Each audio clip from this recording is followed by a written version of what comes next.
yeah, boom. Yes, Big Big I said love my standing door. at the door. I'm like, who are you? Then they started talking about it, saying, yeah, Collegiate 100 is something like the NAACP and this and that. And I'm like, okay, cool. I'm a freshman. I don't have nothing else to do, so See, that's why I'm interested in the organization. I want to do some stuff. So they took down a number, email, and all that, and they had a long list of people. And Steve and Brandon stayed in the room across from me, so they were talking to us at the same time. And then after that, I emailed George, I think, or like hit him up on Facebook, and I was like, so when's the interest meeting or whatever? And he was like, well, matter of fact, we're in Gibbs now, so you can just come help us recruit. I'm like, okay. So I went with him and Darius, walking around in Gibbs and Patty Foot, doing all the recruiting. Then so George is like, I want to make you the secretary. Oh, you was a bitch boy too. So yeah. All of them. So you was a horrible so, bitch boy. You was all against bitch boy. I thought, man, when Jerome, can you shut up, boy? So damn. After that, we had a e-board meeting at All Saints. It was myself, George, Rontel, James, Nero, and I heard that name before. he's an alpha.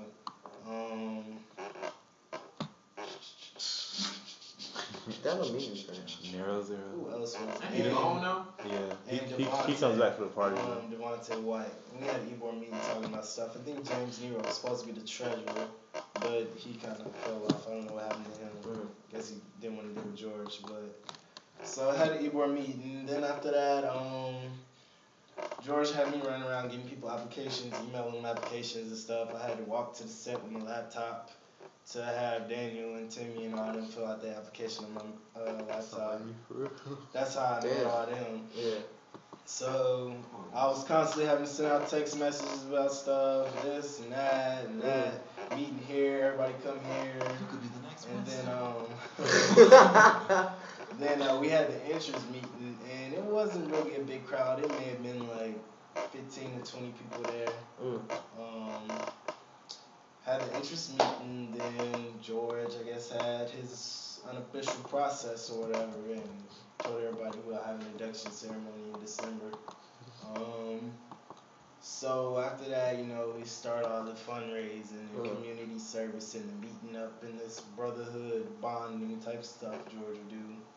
In the meetings we would go over, I guess the goals of the collegiate and all this, and then we had to get in this big circle and hook up, and he would have people, pick random people to get in the middle of the circle and talk about things. And then I remember Timmy did it one day, and he was like, I guess something I'm not confident in. I don't feel like I'm the best looking guy or this and that. Talking about all that, and then Daniel came out. He was talking about I guess how his relationship is with his mom and his sister, and how close they are to him. And then that's when Jarvis came out after him and spoke and talked about the death of his mom, how that affected him. Then I think Steve spoke. Did you speak? I'm trying to remember. Everybody but himself. They spoke. This fool. Then this other boy named who moved to Atlanta. His name was Marcus Askew. He came out, and Marcus was this very soft-spoken dude. Didn't really talk much. He gets in the middle of the circle and says, "Yeah, I probably got worn out from my arrest. I have a daughter. I pay child support for. I have bank fraud and all this and that." And everybody's looking like, "Damn." I'd have been like, you got any collegiate? Like everybody was shocked. Didn't nobody know. I mean, yeah. All those applications and stuff were never like turned in to anybody. I still have all that, but so yeah, all that stuff was going on. Did Devin speak? Devin may not have been there. Damn. I don't remember. So he a shammer. He was. Still is. So we was meeting like that constantly. Then then that's when kind of like I could kind of see that there was gonna be a problem on Ebor because George would tell me everything. He wouldn't tell nobody else what his plans were, what he wanted to do. Only person he would tell would be me. And I'm like, well, are you gonna tell Devontae and Darius and Rontel and Maybe. yeah, Rontel was on. So he- This is my class? thing. So y'all all was online while y'all all was being inducted while y'all was on e-board. In a sense, yes, because it was trying to create the organization. So I guess. Isn't that the purpose? Isn't that the purpose of the genre? That the Cirillo thing, all of those people were gone by that time. George was really like the only person left in Tallahassee. So he was like, George kind of had to forfeit this thing because there was two different groups. Now Devontae and Darius and all them were in the other group that was trying to start at the collegiate as well. And once George's crew left, I guess he had to be like, well, I gotta work with them now. So talked to some of them, put them on the e-board, and Devontae was actually in the Collegiate 100 in Tennessee. So he kind of already knew how stuff was supposed to go. But like, yeah, George wouldn't tell them nothing. I'm like, that's do cool. they know? He'd be like, yeah, it's not a big deal. So then after that, issues started coming up. It wasn't too bad, but you could tell they didn't really like George, and George was doing whatever the hell he wanted. But then To the part about Rontel and Charles. quitting. Well, that's like in the far future. Wait, Montel. He didn't even get to that yet. I'm waiting on that. Oh, okay. So then after that, we go to Atlanta, and Darius and George going at it immediately because Darius is very strong-headed and he didn't really like the way George was running stuff. So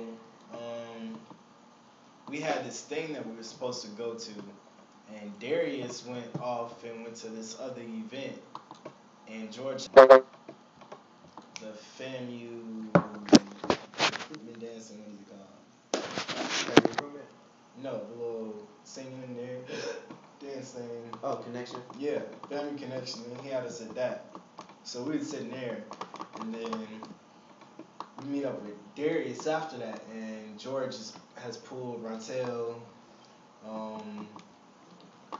Trevor, Devontae, and myself and Timmy to the side, because at this time George had appointed Timmy to the Ebor position. I think was Timmy. He appointed Timmy to being over finance, and was like, "Well, this is what we're gonna do. We're about to remove Darius from Ebor."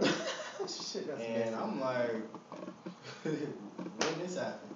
He's like, "He's just out of line, this and that." So Darius gets back. George sits him down, tells him, "You're removed from Ebor." So then myself, George, Devontae, and Darius have to go outside. Darius is kind of mad at everybody else because he's like, how could y'all do this and that? I didn't even know. So, he's kind of arguing with us about it. I'm like, I didn't know what the hell was going on. I just did this. I don't know what's really going on, how all this is supposed to operate. I'm just here. So, after that, we get back to Tallahassee. Darius no longer Ebor. He stopped showing up. Didn't come around no more. So that's when it shifted from George as president.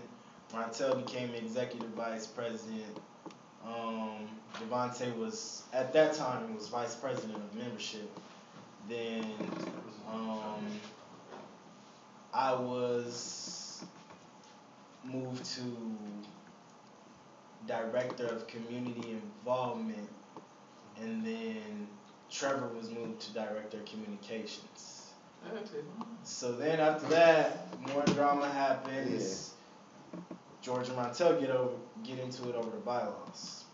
Rontel said, this is how you go run the organization, and I don't want to be a part of it. Walked out the meeting. So it was just me, Devontae, and George sitting there, and Trevor at that time talking about it, how we want to move forward. Oh, how did y'all get Rontel back? We got Rontel back kind of because of Jarvis, mainly. But, yeah, so then after that, George was president.